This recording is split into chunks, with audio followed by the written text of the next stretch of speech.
Hi friends, അസ്സലാമു അലൈക്കും. Welcome back to my channel. ഞാൻ നിങ്ങളുടെ സ്വന്തം റൂബീസ് വേൾഡ്. എന്തൊക്കെയുണ്ട് ഫ്രണ്ട്സ്? എല്ലാവരും സുഖമായിട്ടിരിക്കില്ലേ? അപ്പോൾ ഇന്ന് ഞാൻ വന്നിട്ടുള്ളത് നമുക്ക് സദ്യക്കൊക്കെ ഒഴിച്ചുവിടാൻ പറ്റാത്ത ഒരു ഐറ്റമായിട്ടാണ്. അപ്പോൾ നിങ്ങൾക്ക് കണ്ടിട്ട് തന്നെ മനസ്സിലായിട്ടുണ്ടാവും, നമ്മുടെ ശർക്കര വരട്ടിൻ്റെ റെസിപ്പി ആയിട്ടാണ് ഞാനിന്ന് വന്നിട്ടുള്ളത്.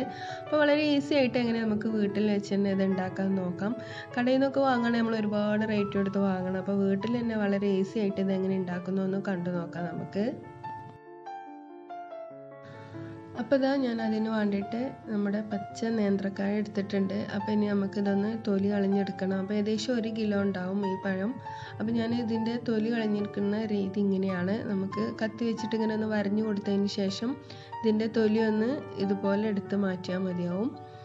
എന്നിട്ട് നമുക്കിതൊരു മഞ്ഞൾ വെള്ളത്തിലേക്ക് ഇട്ട് കൊടുക്കണം. അപ്പോൾ മഞ്ഞൾ വെള്ളത്തിൽ ഇട്ട് കൊടുക്കുന്നത് എന്താ വെച്ചാൽ പഴമൊക്കെ നമ്മൾ കുറച്ച് നേരം വെക്കുമ്പോൾ കറുത്ത് പോകും, ഇതിൻ്റെ കറയൊക്കെ ഉണ്ടാവുമല്ലോ. അപ്പോൾ അതൊന്നും പോയി കിട്ടാൻ വേണ്ടിയിട്ട് നമ്മൾ എല്ലാ പഴത്തിൻ്റെ തോലിയും കളഞ്ഞിട്ട് ഈ മഞ്ഞൾ വെള്ളത്തിൽ ഇട്ടിട്ടുണ്ട്. എന്നിട്ട് നല്ലപോലെ ഒന്ന് ഉരച്ച് കഴുകി കൊടുക്കുക. അതിനുശേഷം നമ്മൾ ചെറിയ പീസുകളായിട്ട് കട്ട് ചെയ്തെടുക്കുകയാണ് ചെയ്യുന്നത്.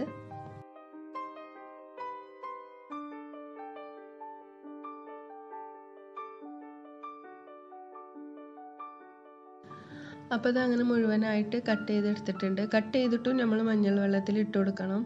അപ്പോൾ വീണ്ടും അതിൻ്റെ ഉള്ളിലുള്ള കറകളൊക്കെ ഇളകി കിട്ടാൻ വേണ്ടിയിട്ടാണ് നമ്മൾ അങ്ങനെ ചെയ്യുന്നത്. എന്നിട്ട് നമുക്ക് ഒരു വെള്ളമൊക്കെ ഒന്ന് വാർന്നു പോകാനായിട്ട് നമുക്കൊന്ന് ഊറ്റി വെക്കാം. അതിനുശേഷം നമുക്ക് ഫ്രൈ ചെയ്തെടുക്കേണ്ടതുണ്ട്.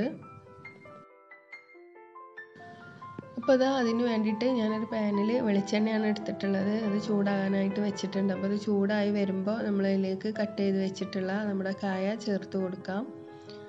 അപ്പോൾ നമ്മൾ ഫസ്റ്റ് ഒന്ന് വറുത്തെടുത്തതിന് ശേഷം കോരി മാറ്റിയിട്ട് വീണ്ടും ഈ എണ്ണയിലിട്ട് ഫ്രൈ ചെയ്യുമ്പോഴാണ് നമുക്കൊരു ക്രിസ്പി ആയിട്ട് കിട്ടുക.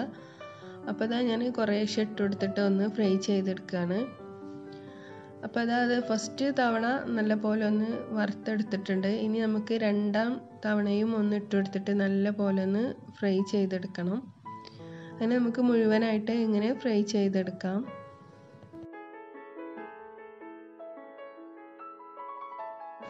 നല്ല ക്രിസ്പി ആയിട്ടുണ്ടെങ്കിൽ നമുക്ക് ഇതുപോലത്തെ ഒരു സൗണ്ട് കിട്ടും.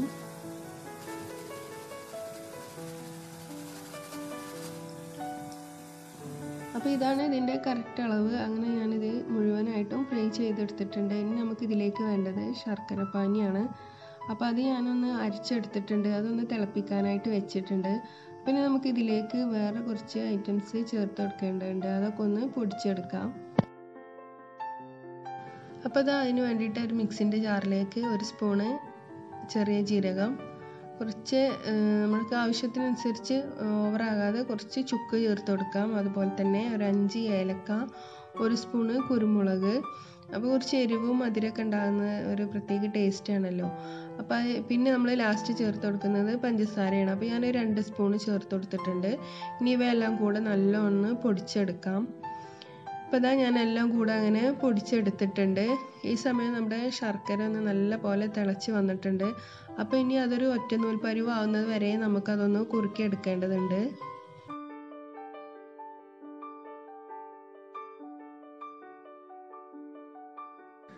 അപ്പോൾ ഇതാട്ടോ, ഇത് ഏകദേശം റെഡി ആയിട്ടുണ്ട്. ഈ ഒരു പരുവത്തിലാവുമ്പോൾ നമുക്കിതിലേക്ക് നമ്മൾ വറുത്ത് വെച്ചിട്ടുള്ള കായ ചേർത്ത് കൊടുക്കാം.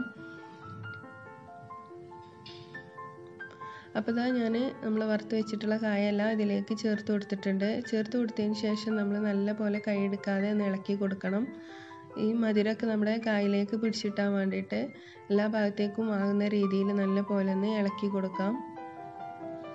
അപ്പോൾ ഇതാ കറക്റ്റായിട്ടും എല്ലാത്തിലും പിടിച്ച് കിട്ടിയിട്ടുണ്ട്. ഈ സമയം നമുക്ക് ഫ്ലെയിം ഓഫ് ചെയ്യണം, കാരണം പാന് നല്ല ചൂടുള്ളതാണ്. അപ്പോൾ ഇനിയും അത് ചൂടായിക്കൊണ്ടിരിക്കും, അതുകൊണ്ട് നമുക്ക് ഫ്ലെയിം ഓഫ് ചെയ്യാം. അതിനുശേഷം നമ്മൾ പൊടിച്ച് വെച്ചിട്ടുള്ള പൗഡർ ഇതിലേക്ക് ചേർത്ത് കൊടുക്കണം. അപ്പോൾ അത് അങ്ങനെ ഞാൻ ചേർത്ത് കൊടുത്തിട്ടുണ്ട്. ഇനി നല്ല പോലെ ഒന്ന് ഇളക്കി എല്ലാ ഭാഗത്തേക്കും ആകുന്ന രീതിയിൽ ഒന്നും കൂടെ നല്ല പോലെ ഒന്ന് യോജിപ്പിച്ചെടുക്കാം. അപ്പോൾ ഇത്രയേ ഉള്ളൂ, വളരെ ഈസി ആയിട്ട് തന്നെ നമുക്ക് വീട്ടിൽ വെച്ചിട്ട് ഇത് ഉണ്ടാക്കാൻ പറ്റും. അപ്പം ഇനി ഇതൊന്ന് ചൂടാറി വരുമ്പോൾ നമുക്ക് ശരിക്കും നല്ല ക്രിസ്പി ആയിട്ട് കിട്ടും. അപ്പോൾ എല്ലാവരും ഒന്ന് ട്രൈ ചെയ്ത് നോക്കണം. ഇത് ഇഷ്ടമായിട്ടുണ്ടെങ്കിൽ മറ്റുള്ളവരും കാണണമെന്ന് നിങ്ങൾ ആഗ്രഹിക്കുന്നുണ്ടെങ്കിൽ ഒന്ന് ഷെയർ ചെയ്യുക കേട്ടോ. അതുപോലെ ലൈക്ക് ചെയ്യുക, സബ്സ്ക്രൈബ് ചെയ്യുക. ഇൻഷാ അല്ലാഹ് നെക്സ്റ്റ് നല്ലൊരു വീഡിയോ ആയിട്ട് നമുക്ക് വീണ്ടും കാണാം. അപ്പോൾ അതുവരേക്കും ബൈ.